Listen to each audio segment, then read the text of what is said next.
егер мен Қазақстанның бытшын шығарып, жамандап, шетелге кітап жазсам, маған Нобелевский премия береді.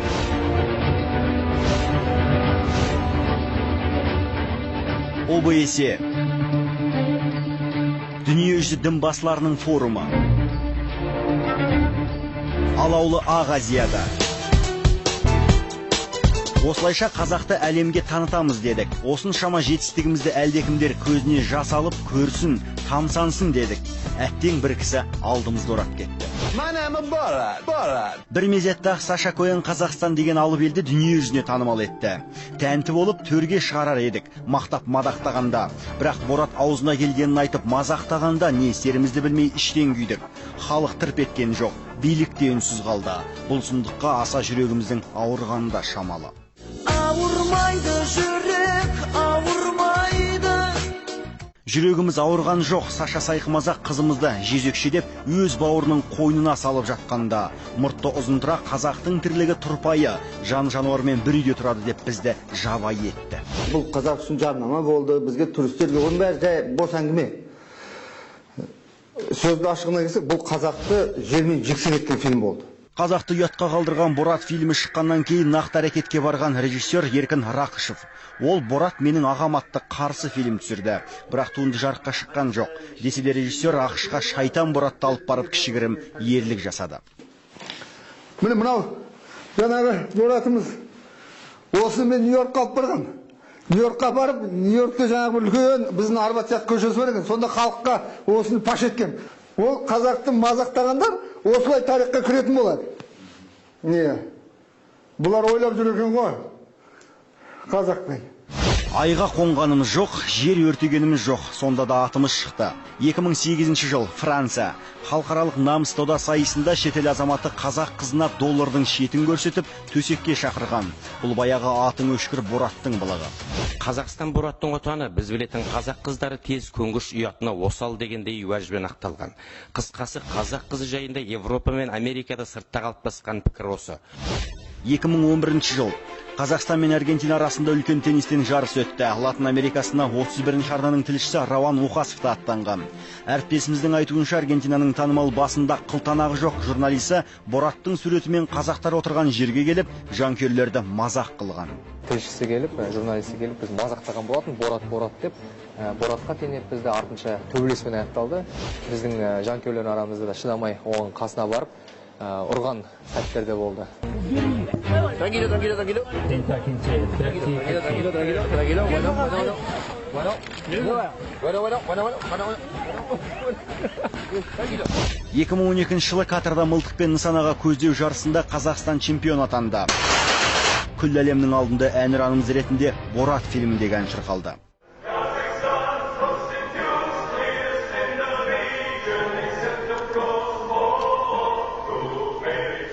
Артынан белгілі болғандай, спортшылар марапаттау рәсімінен бұрын ұйымдастыру комитетінен Қазақстанның әнұранының бар жоғын сұрағанда олар бар деп жауап берген.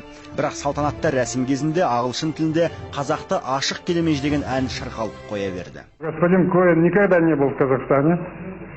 Фильм в Казахстане не снимался, а снимался в бедной румынской деревне, а в роли казахов выступали нищие цыгане. А в роли пьяных казахов американские студенты.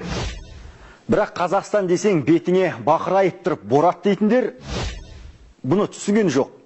Ал көрші жатқан Ресей мен Қытайды қайтеміз. Аспан асты елінде қазақ қыздарын қорлап жатса Ресейдің саяси сайқымазағы Жириновский тарихта қазақ деген ел болмаған деп айдаспаннан бір-ақ шығарды.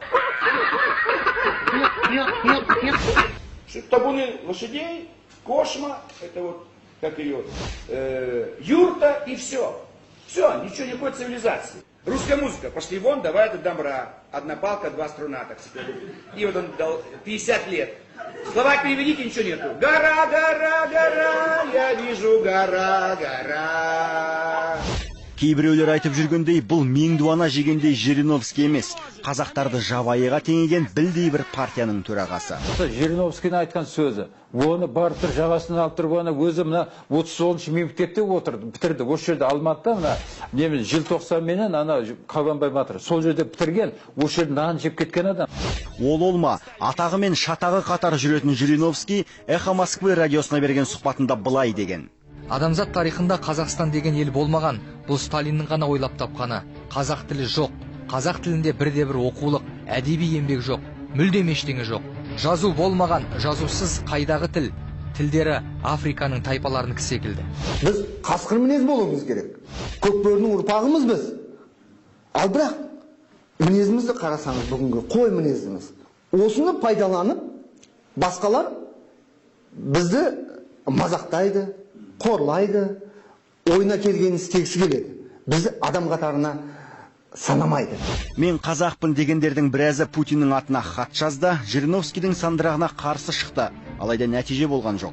Осы жылы қытайлық жазушы қазақтардың қонақ жайлығы сонша үйіндегі қызын қойнына салып береді деді. Бұған да жастар бас көтерген сыңай танытты. Нәтиже тағы да жоқ.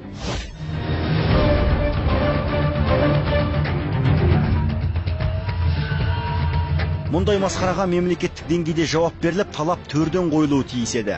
Намысымызға тиген сөзді айтқан Қытай азаматы өз елінде аса сыйлы жазушы. Яғни өздері үшін дуалы ауыздан шыққан сөз сұмдық. Біздің қазақ бауырымыз Қытайдан қарыз ақшаларын бере алмаған. Әйін тартып алған да? Үйтіп о жерде қор болғанша оны естігенше көрмеген жақсы да? Ал Ресейде шығарылатын энциклопедиялық кітапты қараңыз. Қазақстанның территориясын қалай болса солай сыза салған, ұлттық валютамыз тенга, тіліміз қазақ, орыс, неміс екен. Масқара. Шетелде біздің елшілер отыр ма? Қайда отыр? Не істеп отыр олар? Өзімізге өкпелемесек, өзгеге өкпелер бет жоқ.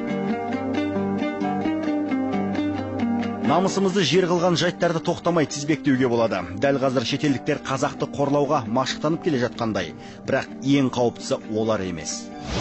Менің қауіптенетінім ұлты қазақты мазақтаған. Бүгінде бөтеннің қорғылған аздай өзімізді өзіміз іште мазақ қыламыз. Өшсе күлеміз, өшсе көре алмаймыз. Мамбет дейміз. Мамбет деген сөзге ренжудің қажет жоқ деп мен айтқан. Бірінші болып, мақтан аламын осы. Мамбет деген сөздің түп тамыры Мұхаммед. Таласқа түссе жан мен ту, жан емес маған керегі, көк тудың желбірегені. Біз киелі домбыраның бейнесінде арақ шығарған халықпыз. Ел таңбамыздан күл салғыш жасап алдық.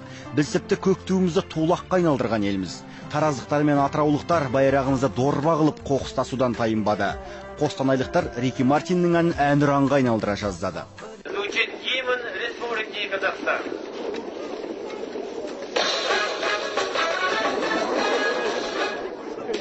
Қазақ келін киносы.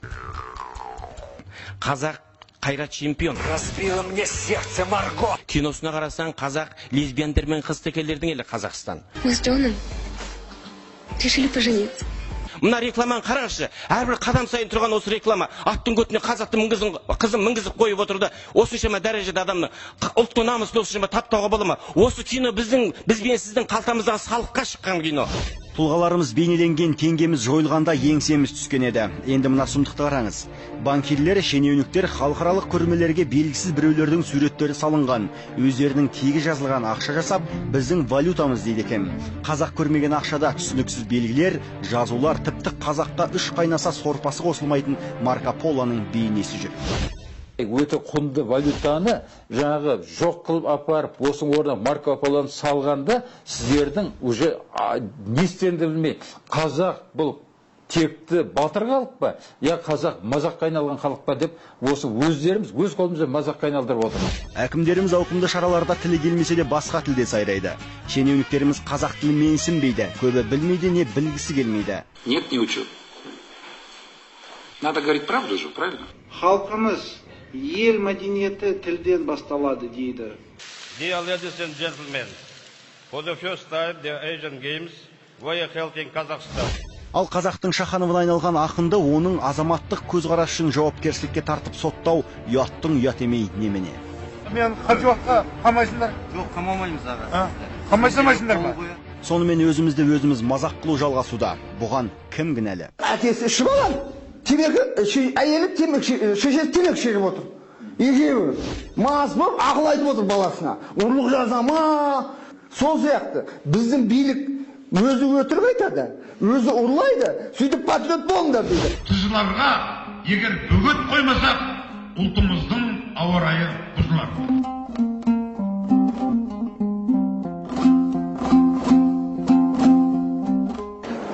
Қазақты мазақтаған кімдер дедік? Сөздің шыны керек, қазақты мазақтаған бірінші қазақтың өзі. Одан соң кім көрінген? Неліктен мазақтайды? Мінезімізді жоғалтқандықтан, намысымыз болмағандықтан екен. Не істейміз? Біреу жас патриоттарды тәрбиелеу керек дейді. Ендігісі билік дұрыс жұмыс жасасын дейді.